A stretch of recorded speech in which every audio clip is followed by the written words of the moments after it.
Hi everyone, and I am back with the next action tip for Key to Change Raise Responsible Boys. Thank you for the amazing response that we are getting, a lot of questions and a lot of queries as well. Today's action point is extremely important because it's not just boys. I think as adults, we all fail to follow this action point. But with the growing evidence plus the growing statistics that we see about crimes against women, against children, against the transgenders, and against the LGBTQ community, the homophobia that we have around, it's very important that we address this basic issue when it comes to raising boys. And the action point is allow your boys to feel their emotions. Or I would say, if I have to put it in a much more crisper way, teaching your boys about emotions. Okay, so emotions are very powerful. Emotions can actually guide you. They have the strength or they have the capability to help you direct through the life. So it's true for boys, it's true for girls, it's true for men, women, everyone. But most often what happens is we consider that being emotional is actually a weakness, or being, feeling our emotions is not right. And this is exactly the message that we pass down to our boys. Young boys are often told, and often, we reinforce them or we condition them that they are not allowed to express their emotions. They are not allowed to feel weak. They are not allowed to kind of talk about how they feel, if they are scared, if they are anxious, or if they are not sure about something.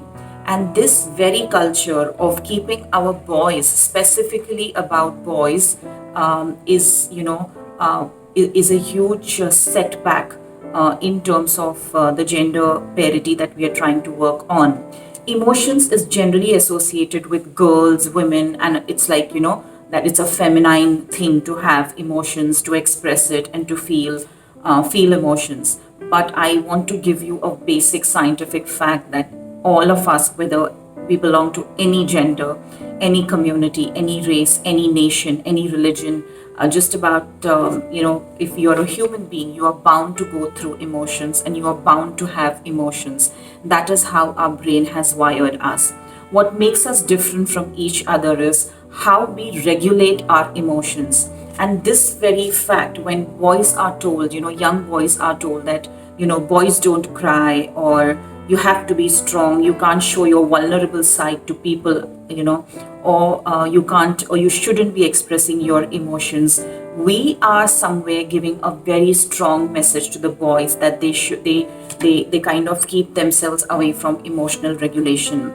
Because of such conditioning, because of such messages, boys are, you can say, on the higher side, where they cannot regulate their emotions. So emotional regulation is a very, very important thing, or the most important point of this action point. So what do you mean by teaching your boys about emotions? It actually means that as adults, as a family, you should be able to allow young boys to feel their emotions, to express it in a safe manner. You should not kind of threaten them for expressing any emotion. You should not shame them for expressing any emotion. You should not make fun of them or bully them for expressing any emotion. Or you should not, what you call is, be strong on this, that no emotions from boys will be accepted. You have to be like your father, who's so tough, who never cries, who never, weakens in his knees or stuff like that. And this very aspect of keeping the boys away from emotions, making them emotionally dry, making them emotionally blunt, making them totally ignorant about what they are going through, is a major cause of the most of the domestic violence, or most of the rapes that happen, most of the, you can say, atrocities that happen, with women and with young girls. And this is happening again because of the rigid gender roles, because of the rigid gender stereotypes that the society has kind of encouraged. And when I'm saying society, every family together collectively makes up for a society. And it is important that in our families we begin this conversation of about emotional literacy, or about EQ, or as I would like to call it, emotional quotient.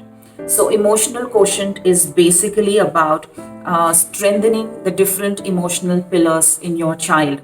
And before you're able to do this, you should be able to do it about with yourself as a parent, as a teacher, as an adult. Okay, we often hear comments. Boys don't cry is a very generic example across cultures, where we are expected boys to be macho. Where we are expected that we are kind of trying telling them that okay, if you're powerful you don't cry, if you have strength you don't cry. So the tears are for girls and boys should not cry. So this is a very common example. That's why I'm kind of repeating this example again and again. And in most cultures, this is kind of reinforced through different ways, through different mediums, and in different setups, in families, in workplaces, in what you call as even the schools, colleges, everywhere. But you have to know that mental health is for everyone. So we have to pay attention to the mental health of the boys. And when I'm saying that, if we have to have a sound mental health for our boys so that they behave themselves well when it comes to different genders and different people, they must know and learn about emotions. So what do you exactly do when I'm saying learning or teaching about emotions? Most important thing is the awareness of what exactly are you feeling. Then comes the point of labeling that emotion and trying to label the correct emotion. Many a times what happens is, something happens in our office or in our homes, and maybe we are just disappointed, maybe we are a little irritated, or maybe we are frustrated, or maybe we are what you call as sad, or maybe we are anxious. But all these emotions that I just named now, we do not know the names of these emotions. We don't even understand, or we have never heard of these emotions. All we know is the word angry. So, what I do is, whenever I cannot name my emotion, whatever emotional you can say emotional activity is happening in my system, I kind of immediately label it in the most common way, saying that I'm angry. So the moment I say I'm angry, my system actually starts getting angry, though in the first place it is not really upset or angry. It is just irritated, it is disappointed, it is anxious, it is sad. So if you are not going to label your emotions with the right word, that is going to have a huge consequence on your actions, right? Because what you feel, what you think is going to translate into action. So if you are going to, whatever you're feeling, if you're going to label that in the wrong manner, you are going to take the wrong step. Let's say, for example, most often what happens is, if a boy goes and proposes a young girl and the girl says, no, I don't want to be into a relationship with you, I just want to be friends with you. And the boy is a little disappointed. Maybe he's disappointed, maybe he's a little sad. But instead of labeling his emotions as sad or disappointed, the only word in his dictionary is angry or upset. And then that's what he continuously tells himself, that I'm so angry on her, I am so angry with her, I am so upset with her. And you can imagine the effect of this wrong labeling of emotion on the boy, and how he can, what you call is, take a wrong step. And we have seen this happen in so many acid attacks that happen on girls. We have seen this as examples of jilted lovers that happen. So what is important is that we teach our boys emotional literacy. So just the way you teach them ABC, 1, 2, 3, your own language, it's important for us to teach our boys the language of emotions. And for that, you need to be strong enough. If you go on Google and if you try to find out, list of emotions or wheel of emotion, there is plenty. I mean, there are millions of such pages which will give you a list of different emotions with different intensities. So once that has to be like a dictionary in your home, and while you are going through your daily routines and stuff, you can always try and try to ask your child to name the emotion, instead of just telling him, if your child comes home and says that teacher kind of yelled at me before everybody and I'm so angry on her. So you sit down with your child, you start talking to your child, and you ask him, yes, that's bad, I'm sure, you're saying that you're feeling angry, but I think I would have felt extremely embarrassed. Do you think you were embarrassed or you were angry? Do you think you'll be able to point that out? And then your child asks you, what do you mean by embarrassed, mama? So you tell your child, yes, embarrassed is about feeling shy, a little awkward, you don't feel really comfortable. So, and then the boy kind of comes back to you, your child comes back to you, yes, yes, mama, I'm not upset. I don't want to hit the teacher. I don't want to scold the teacher, or I don't want to yell at my teacher, but I do want to tell her that this was uncomfortable for me. So, this is the magic of labeling your emotions. And young boys, when their families, when their teachers, when adults around them start being role models for kind of labeling the right emotion and teaching them emotional literacy, a lot will change in terms of how these young boys turn into what sort of teenagers and what sort of husbands they become. Because even in marriages, there's a crisis in marriages because most husbands are not able to kind of express their emotions and talk to their wives about how they feel about a particular thing. And that also affects the quality of that relationship. So, what is important is one of the most important pillars is emotional literacy. The next important thing is emotional fitness. Emotional fitness, if emotional literacy is about awareness and action, emotional fitness is about more clarity about how you want to channelize that emotion, how you want to put that emotion to use in a constructive way, not in a non-constructive way.